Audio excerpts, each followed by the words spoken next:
సరే అధ్యక్ష, అలాగనే అధ్యక్ష, మీరు చెప్పినట్టే ఫాలో అవుతాం అధ్యక్ష. జగన్మోహన్ రెడ్డి గారి నాయకత్వంలో పేద ప్రజలకి మీకు అదే సబ్జెక్ట్ అధ్యక్ష, అదే చెప్తున్నా అధ్యక్ష. మా ప్రభుత్వంలో, మా జగన్మోహన్ రెడ్డి గారి ప్రభుత్వంలో పేద ప్రజలకి ఎక్కడా కూడా నష్టం జరగకూడదని, పేద ప్రజలకు ఏదైతే ప్రభుత్వం ద్వారాగా అందే పథకాలు ఉన్నాయో ఎక్కడా కూడా కరప్షన్ జరగకూడదనే ఉద్దేశంతో కఠినమైనటువంటి నిర్ణయాలతో ఆ రోజు జగన్మోహన్ రెడ్డి గారు ఎలక్ట్ చేశారు. ఆ రకంగా వెళ్ళిన మూలనే ఆ రోజున కేసులు కానీ తప్పుకున్నాయి అధ్యక్ష. ఇన్ని మెట్రిక్ టన్నుల బియ్యం ఆ రోజున దొరకలేదు అధ్యక్ష మరి ప్రభుత్వంలో. కానీ ఈ రోజు మీరు ఇప్పుడే సంవత్సరం అవుతుంది అధ్యక్ష, సంవత్సరం అవుతుంది అధ్యక్ష. సంవత్సర కాలంలో కొన్ని వేల మెట్రిక్ టన్నులు బియ్యాన్ని ఎందుకు పట్టుకున్నారు అంటే మీ అసమర్థతకి కారణమని నేను అడుగుతున్నాను అధ్యక్ష.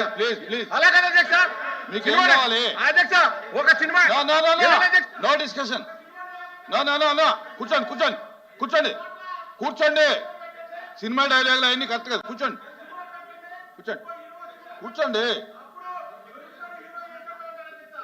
ఇజ్రాయల్ గారు కూర్చోండి. అచ్చెన్నాయుడు గారు ఒక డైలాగ్ ప్లీజ్ అధ్యక్ష. కూర్చోండి. ఎందుకంత ఇజ్రాయల్ గారు చర్చ పెట్టండి, రెడీ, నో ప్రాబ్లం. కూర్చోండి. వివరాలన్నీ చెప్తే మీకే ఇబ్బంది ఉంటుంది. Okay, please. అధ్యక్ష, వాళ్ళ ప్రభుత్వం వచ్చిన మొట్టమొదటి సంవత్సరంలో ఆయన బియ్యమే దొరకలేదు అంటున్నారు.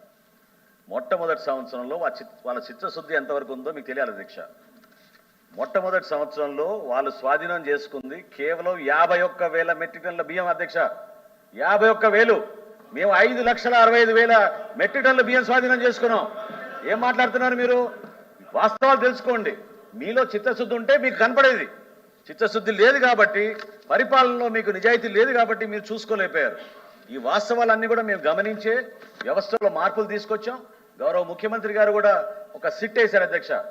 ఐజీ ఆఫ్ పోలీస్ ఆధ్వర్యంలో తప్పకుండా అది కూడా ఇన్వెస్టిగేషన్ జరుగుతోంది. రాష్ట్ర వ్యాప్తంగా ప్రక్షాళన దిశగా మేము ముందుకెళ్తున్నాం అధ్యక్ష. టెక్నాలజీని వాడుతున్నాం. ఫేర్ ప్రైస్ షాపులు తీసుకొచ్చాం. కొత్తగా మేము QR కోడ్, స్మార్ట్ కార్డ్స్ తీసుకొచ్చాం. E-pass machines మార్చాం. ఈ వ్యవస్థలో టెక్నాలజీని ఉపయోగించుకుని పొరపాటు జరగకుండా ప్రజలందరికీ మేము మేలు చేయాలని, మా సరుకులు ఖచ్చితంగా క్వాలిటీ కానీ పొరపాటు లేకుండా ఉండాలనే ఉద్దేశంతో మా ప్రభుత్వం ముందుకెళ్తుంది అధ్యక్ష. ఓకే, ప్లీజ్ కూర్చోండి సార్. ఇంకా కూర్చోండి. ఇంకో క్వశ్చన్ సార్. అచ్చెన్నాయుడు గారు చిన్న విషయం. కూర్చోండి.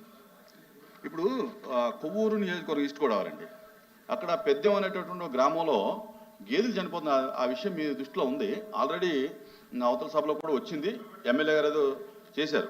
అయితే ఇప్పటికి కూడా కొన్ని కొనసాగుతుందండి. అధికారులు వెళ్తున్నారు, చర్యలన్నీ తీసుకుంటున్నారు. వాళ్ళు అడిగేది ఏంటంటే అక్కడి నుంచి ఆ రైతులు, పేద రైతులండి, వ్యవసాయం చేసేటటువంటి మండలం అది. ఈ యొక్క పశువులన్నీ కూడా ఎక్కువ ఉంటాయి అక్కడ. వాళ్ళు అడిగేది ఏంటంటే చనిపోయినటువంటి ఈ యొక్క పశువులకి ఇన్సూరెన్స్ చేయించలేదు అధికారులు. దానికి ఏదన్నా